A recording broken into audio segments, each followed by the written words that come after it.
Hello friends, જય શ્રી કૃષ્ણ. કેમ છો તમે બધા? મજામાં? આશા રાખું છું કે તમે બધા મજામાં હશો. હમણાં રાજકોટમાં વરસાદ બંધ થઈ ગયો છે અને પાછા તડકા પડવા માંડ્યા છે. તો પાછું એવું થાય કે ચાલો સિમ્પલ જ જમવું છે, તો આજે જીરા રાઈસ બનાવી લીધા છે અને મારે દૂધી ચણાની દાળનું શાક બનાવવું છે.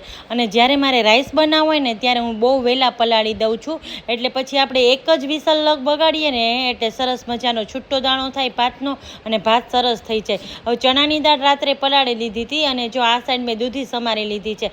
હવે શાક માટેનો મસાલો તૈયાર કરું છું. તો એક ટમેટું લઈ લીધું છે અને કઠોળનું શાક હોય ને એટલે એમાં આદું તો અવશ્ય જ નાખવું, હું તો નાખું જ છું.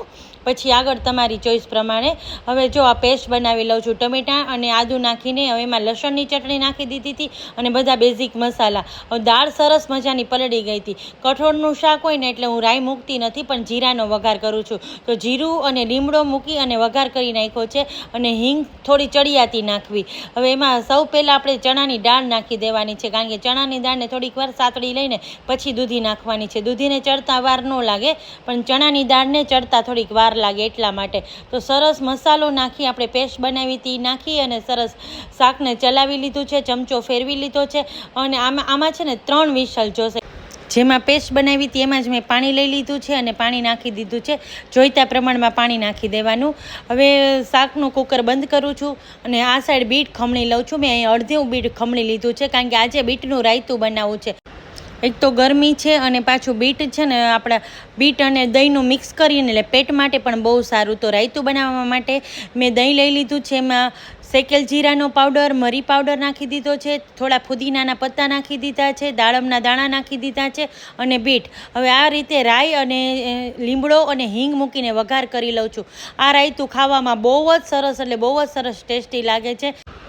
રાયતું સરસ થઈ ગયું છે. હવે રાયતાને સાઈડમાં મૂકું છું અને મેં સવારે આજે નાસ્તામાં ઇડલી બનાવી હતી ને એક થાળી, તો એ ઇડલી પડી છે તો એનો વઘાર કરી લઉં છું. એટલે સરસ વઘારેલી ઇડલી, તો રાઈ અને હિંગ અને સૂકું મરચું મૂકીને મેં વઘાર કર્યો છે. સરસ મસાલાવાળી ઇડલી વઘારમાં મેં બીજા કોઈ મસાલા નથી નાખ્યા, બેઝિક મસાલા સાથે જ ઇડલીનો વઘાર કર્યો છે. હવે સરસ ઇડલી એ થઈ ગઈ છે. થાળી પીરસું છું તો સરસ ગરમા ગરમ જીરા રાઈસ સાથે એકદમ ટેસ્ટી દૂધી ચણાની દાળનું શાક, બીટનું સરસ મજાનું રાયતું થોડીક વાર ફ્રીજમાં મૂકી દીધું હતું, સરસ ઠંડુ થઈ ગયું છે. સાથે જાંબુ પીરસા છે, સાથે લચ્છા ઓનિયન છે અને સાથે આપણા બધાની પ્યારી છાશ તો ખરી જ. અને જાંબુ જે મેં જમણવારમાં રાખ્યા હતા એ બચ્યા છે તો થાળીમાં પીરસા છે. આવી જાઓ બધા લંચ થાળી જમવા.